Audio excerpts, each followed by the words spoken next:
Hi there, welcome to Hud's History. I'm Mr. Hudson. Today's lesson is going to be about nationalism in Europe during the 19th century. There's this idea of nationalism that comes about, and it's going to help in unifying some places that weren't unified yet, particularly that of Germany and Italy. So, we're going to talk about why they became nationalistic, why they wanted to unify, and how that comes about.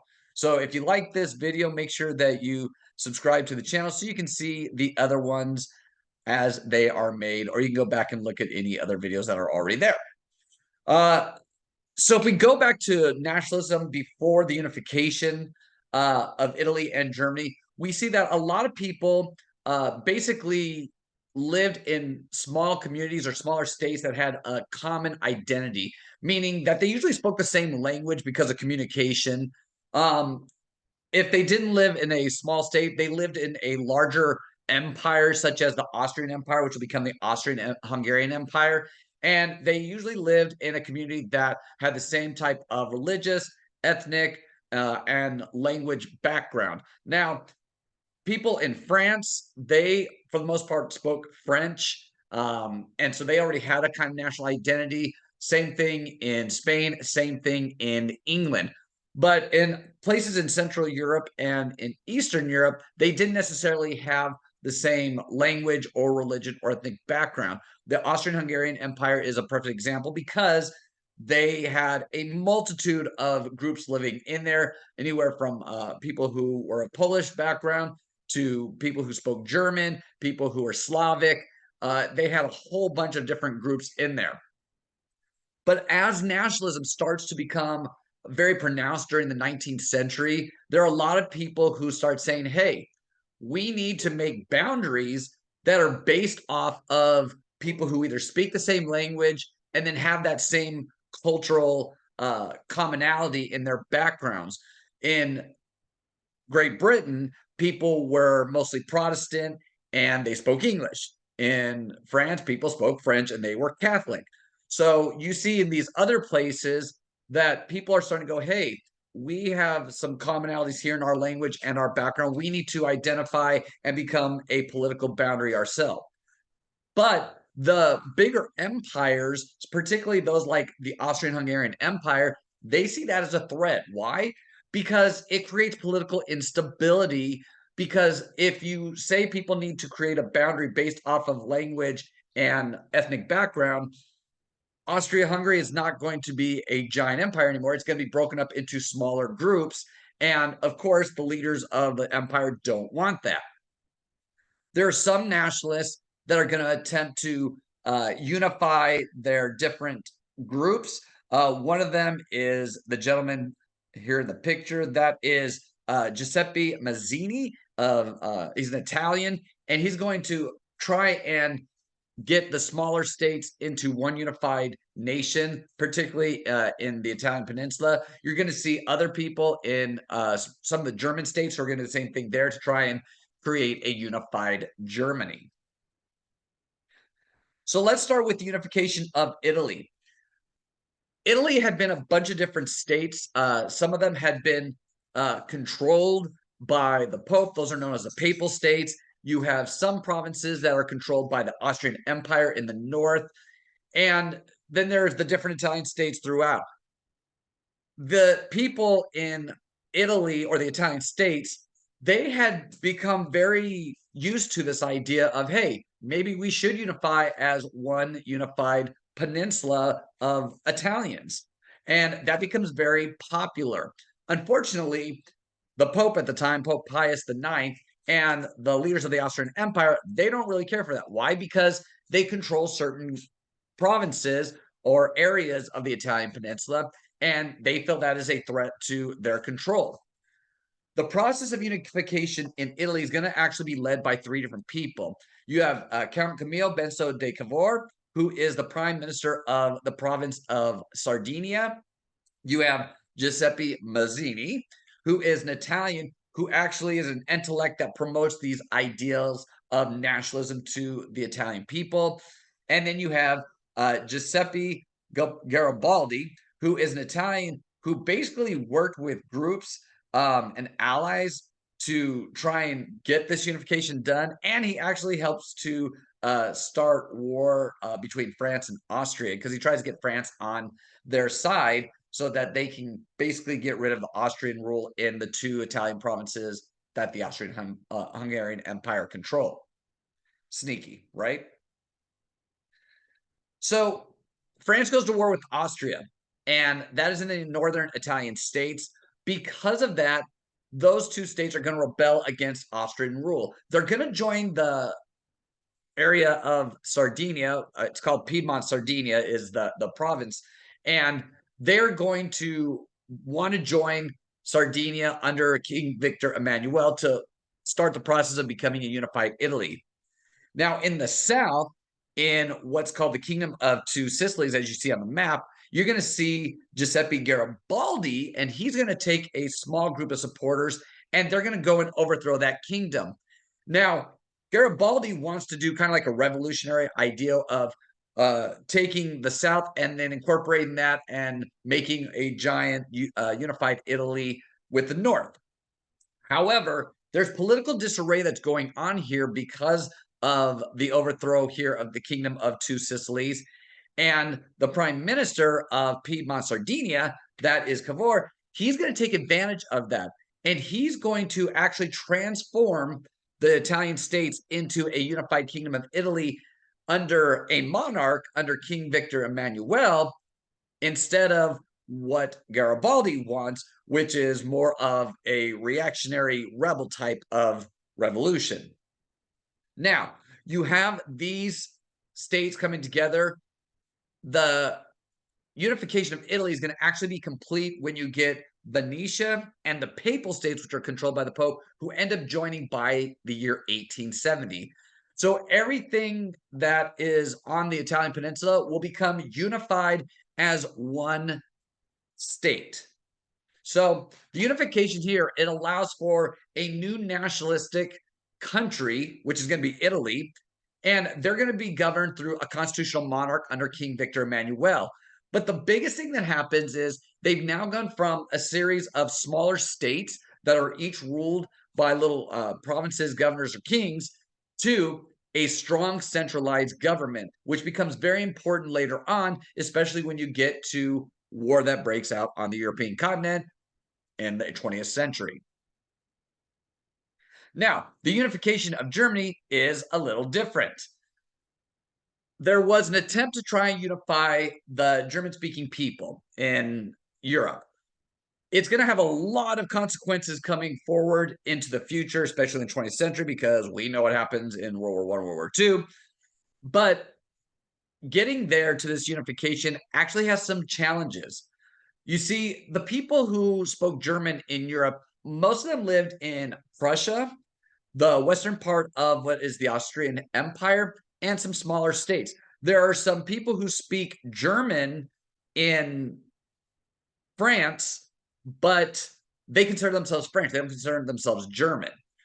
Some of the people in Prussia specifically wanted to take the western half of the Austrian Empire and then form a unified German state under Prussia. There's another problem that comes about is the religious differences. If you go back to the time of Reformation, the Holy Roman Empire was Catholic, but then because of Martin Luther, you're going to see the different princes of the different territories who basically go at war with each other over whether they should be Catholic or they should follow this new religion, and a lot of them become Protestant.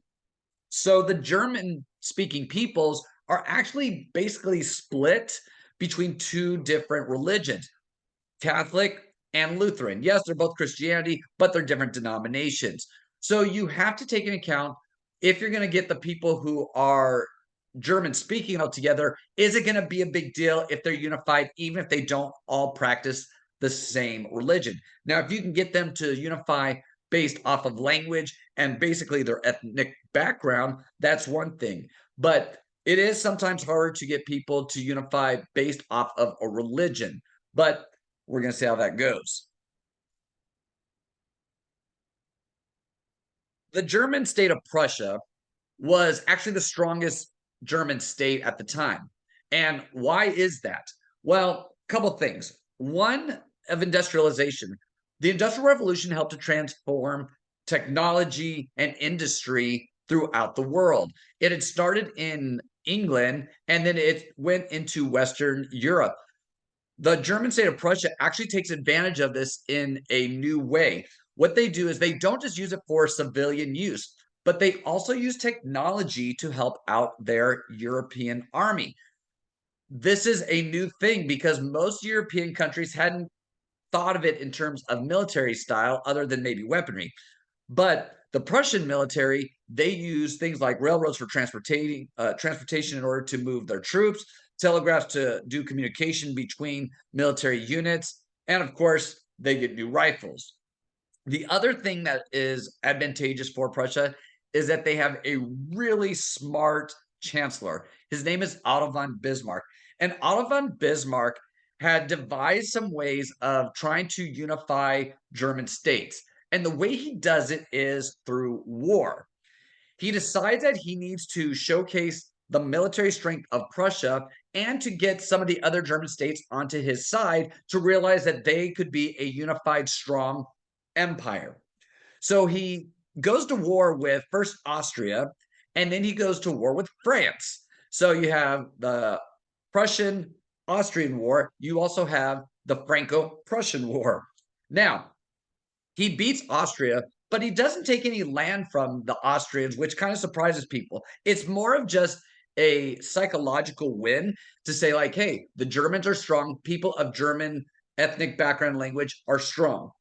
However, when he goes to France and defeats France in the Franco Prussian War, he takes land which is known as the Alsace Lorraine region. Those people speak German, but they still consider themselves France or French. But Otto Bismarck says, no, you speak German, you should be part of Germany. This series of victories actually gets some of the smaller German states to join with Prussia, and they form a Northern Confederation. So it is the Northern German Confederation that starts off, and then Bismarck will use what is known as blood and iron, basically using the military to fight battles to set a foundation for a new German empire, which is going to be a huge empire based off of the land that they get. If you see the German unification map here, and this is from a map from History on Twitter, you can see the German Empire and what parts were taken from other places. The Russian Empire, you have those parts that are annexed or taken by the state of Prussia, and they formed this German Empire. And by 1871, it's going to be one of the larger empires in Europe.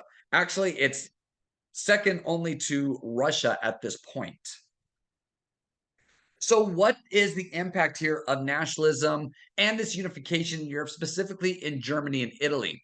Well, people are going to be aligned together in these new political boundaries, meaning that they're going to have new borders based off of their language and their cultural background. So, the Italian states, because most people speak Italian or some form of Italian, and they have an Italian background, they're going to become Italy.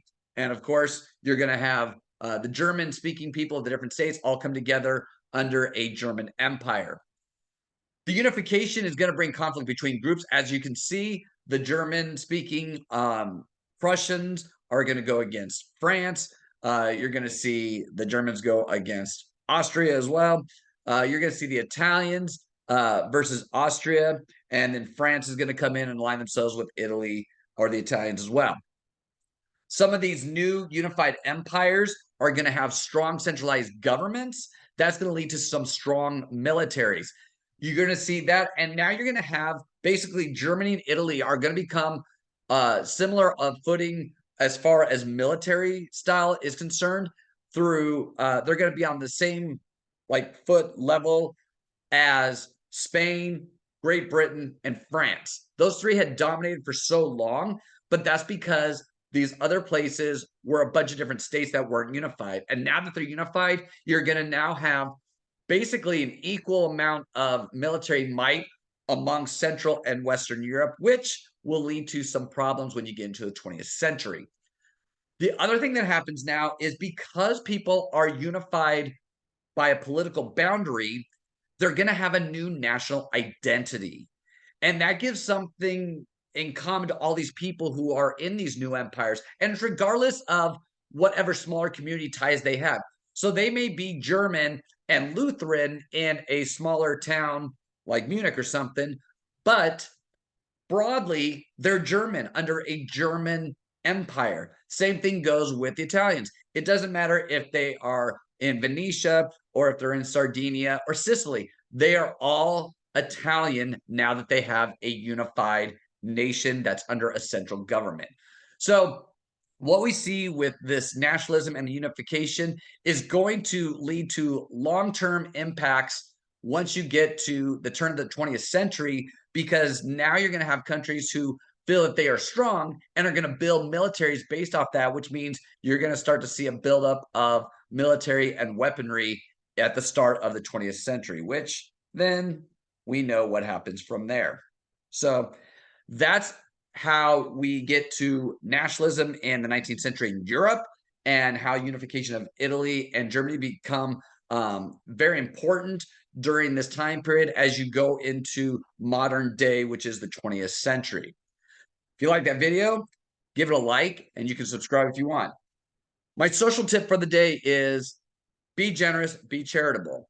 Choose a charity that you like, that you want to help give back to the community. It could be something like the food bank. It could be something that's giving your time to the cancer wards over at the hospitals, or it could be something as simple as giving charity, giving money, clothing to your place of worship, or just going and giving sandwiches or helping out the homeless in whatever way you can. So until next time, have a great one. This has been Mr. Hudson. This is Hud's History. See you guys next time.